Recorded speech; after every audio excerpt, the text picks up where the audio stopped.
കർത്താവിന്റെ അതിപരിശുദ്ധമേറെ തിരുനാമം വാഴ്ത്തപ്പെടുമാറാകട്ടെ.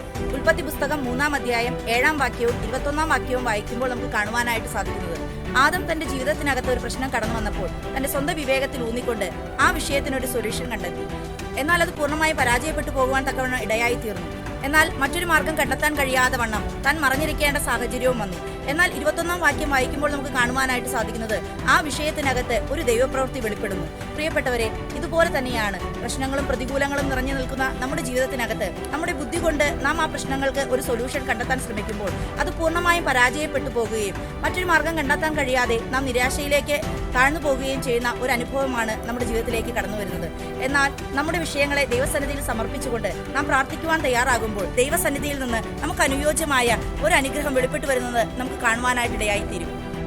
രണ്ടാമതായി, നഗ്നരായി തീർന്ന അല്പവസ്ത്രധാരികളായി നിന്ന ആദമനും ഹവ്വയ്ക്കും കർത്താവ് തോൽ കൊണ്ട് വസ്ത്രമുണ്ടാക്കി കൊടുക്കുകയും അവരെ അത് ധരിപ്പിക്കുകയും ചെയ്തതായി നമുക്ക് കാണുവാനായിട്ട് സാധിക്കുന്നു. പ്രിയപ്പെട്ടവരെ, നാം ദൈവത്തിന്റെ ആലയമെന്നും ദൈവത്തിന്റെ ആത്മാവ് നമ്മിൽ വസിക്കുന്നുവെന്നും ആ ഒരു തിരിച്ചറിവോടുകൂടെ നാം ജീവിക്കുവാൻ തക്കവണ്ണം ഇടയായിത്തീരണമെന്ന് കർത്താവ് ആഗ്രഹിക്കുന്നു. നമ്മുടെ ശരീരങ്ങളെ അപമാന വിഷയമാക്കി തീർക്കാതെ, പരിഹാസ വിഷയമാക്കി തീർക്കാതെ, സമൂഹത്തിൽ മാന്യതയോടെ നല്ല വസ്ത്രങ്ങൾ ധരിച്ചുകൊണ്ട് ജീവിക്കാൻ തക്കവണ്ണം കർത്താവ് നമ്മെ സഹായിക്കുമാറാകട്ടെ. ട്രെൻഡിന് പിറകെ ഓടാത്ത ഒരു ജനറേഷൻ എഴുന്നേൽക്കട്ടെ എന്ന് പ്രാർത്ഥിച്ചുകൊണ്ട് നിർത്തുന്നു. God bless you.